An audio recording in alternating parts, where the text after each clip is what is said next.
Shalom, saudaraku yang kekasih di dalam Tuhan. Jumpa lagi dengan Om Jono dalam kata hari ini. Teman-teman, seperti yang teman-teman lihat di samping saya ini, di sini ada satu berita yang sangat menghebohkan ya, di mana Trump akan mengancam menyerang Nigeria karena genosida orang-orang Kristen di Nigeria ya. Dan berita ini sudah tersebar di mana-mana. Nigeria lagi bergejolak. Itu sebabnya anak-anak Tuhan yang ada di Indonesia tetap berdoa untuk Nigeria, tapi jangan lupa juga berdoa untuk bangsa dan negara kita. Karena di semua negara yang namanya orang yang percaya kepada Yesus pasti akan mengalami yang namanya penindasan, pasti akan mengalami yang namanya persekusi. Karena Alkitab bilang begini, orang-orang yang beriman kepada Yesus itu diumpamakan seperti domba yang ditempatkan di tengah-tengah serigala. Artinya dia diserang dari berbagai macam sisi. Baik itu dari kerohaniannya, baik itu dari segi mental, psikisnya, baik itu dari kebutuhannya, dan berbagai macam yang lain. Itulah kondisi anak-anak Tuhan. Tetapi yang terjadi di Nigeria ini adalah salah satu genosida yang besar ya, yang terjadi di dunia ini, di mana ada ratusan ribu orang-orang Kristen yang dibantai. Itu sebabnya Presiden Donald Trump mengancam akan menyerang Nigeria gara-gara banyaknya orang-orang Kristen yang dibunuh. Siapa yang melakukannya? Tentu saja kita semuanya sudah tahu, orang-orang yang mengaku dirinya yang memiliki dunia ini. Ya, memang di mana-mana kalau ada orang-orang ini selalu kacau, selalu rusuh. Karena memang di dalam kitabnya ini selalu diajarkan untuk membunuh, ya bahkan untuk menjadi teroris. Diajarkan untuk berbohong di dalam 3 hal. Ya, inilah orang-orang yang melakukan genosida ini. Mereka melakukan demi agamanya sendiri. Oke, tapi bagusnya dari Donald Trump mengatakan, mengemukakan pernyataan ini agar semua orang tahu. Ya, oke. Nah, dan menurut berita, oke ya, ini melalui VOA, pejabat Presiden Nigeria Goodluck Jonathan memerintahkan pasukan keamanan untuk menumpas kelompok pembunuh di Jos. Nah, sedikitnya ada 120 orang tewas dalam bentrokan kelompok Islam Kristen yang terjadi di dekat kota Jos, Nigeria. Kata para pejabat, kelompok nomad atau pengembara menyerang 3 desa dekat kota Jos kira-kira jam 3 pagi hari Minggu dengan membakar rumah-rumah dan membunuh penduduk dengan pisau dan golok. Nah, ini teman-teman. Orang kalau doktrinnya sudah membunuh, itu tidak tanggung-tanggung. Kalau ajarannya diajarkan hanya untuk membunuh, itu dia nggak peduli. Dia nggak punya perasaan lagi. Ya, bagusnya, ya, Donald Trump menyatakan ini supaya dunia tahu. Supaya orang-orang yang di Nigeria tahu. Ya, gereja jadi sasaran kelompok bersenjata di Nigeria. Nah, kekerasan dan pembunuhan terus mendorong Nigeria, kekerasan dan pembunuhan terus merongrong Nigeria. Kelompok-kelompok teroris inilah ya, kelompok-kelompok teroris, kawan-kawan, bersenjata dalam puluhan tahun terakhir terus menyerang dan mengintimidasi warga Nigeria untuk uang dan politik.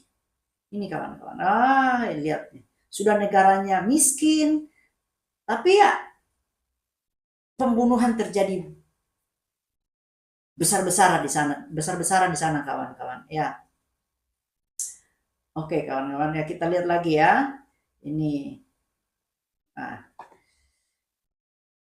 Ketua Asosiasi Kristen Nigeria, Pendeta Danlani Gejere saat dihubungi Reuters melalui telepon pada Senin menjelaskan kelompok bersenjata menyerang gereja Katolik dan gereja Baptis di Kaduna bagian utara, tepatnya di lingkungan kawasan Kasua Magani pada Minggu 19/06/2022. Kelompok bersenjata menembaki umat saat ibadat berlangsung. Bayangkan. Nah, oke ya kawan-kawan ya. Untung Presiden Donald Trump mengeluarkan pernyataan seperti ini. Kalau tidak, makin banyak orang Kristen yang meninggal atau dibantai. Nah, oke teman-teman. Nah, kita akan lihat beberapa komentar-komentar dari orang-orang yang berkomentar, ya, apa tanggapan mereka atas pernyataan dari Donald Trump ini, kawan-kawan, ya. Kita lihat ya. Dengan pernyataan yang dinyatakan oleh Donald Trump ini semakin membuka mata dunia bahwa kelompok-kelompok ini, agama-agama ini selalu membuat rusuh di mana-mana. Ya. Ya bagaimana dengan di Indonesia? Di Indonesia sendiri kita sudah tahu semuanya. Bahkan saya senang kepada Guru Gembul, Arya Permadi yang selalu menceritakan bagaimana kasus demi kasus yang terjadi di Indonesia untuk masalah agama.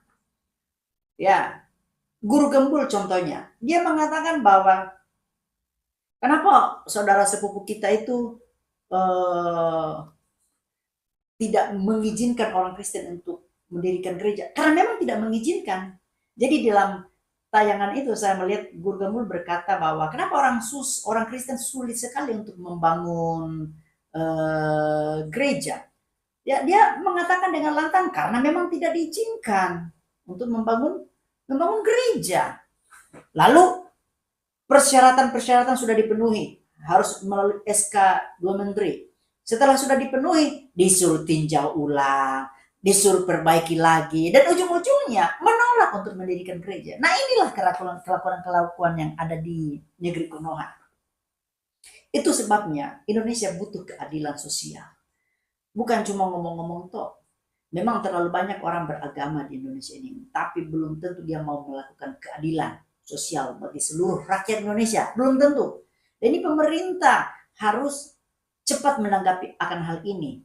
Tapi mau bagaimana lagi? Kadang-kadang ada pejabat-pejabat oknum-oknum di pemerintahan yang justru melakukan persekusi terhadap umat Kristiani. Ya, ini dia komentar-komentar. Komentar-komentar dari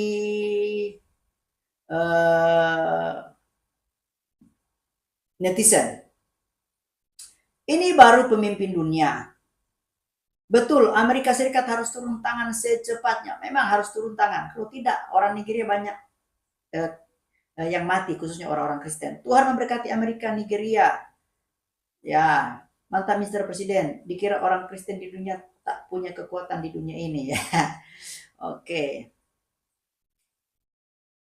Apapun alasannya membunuh orang tidak dibenarkan. Betul, mantap Trump. Nah, Tuhan menjaga Amerika dan rakyat Nigeria yang ditindas. Harap terus ada pemimpin yang macam ini wujud. Good job Trump, God bless you. Jadi semua ini pernyataan-pernyataan netizen yang mendukung untuk Amerika selalu Amerika mengambil keputusan,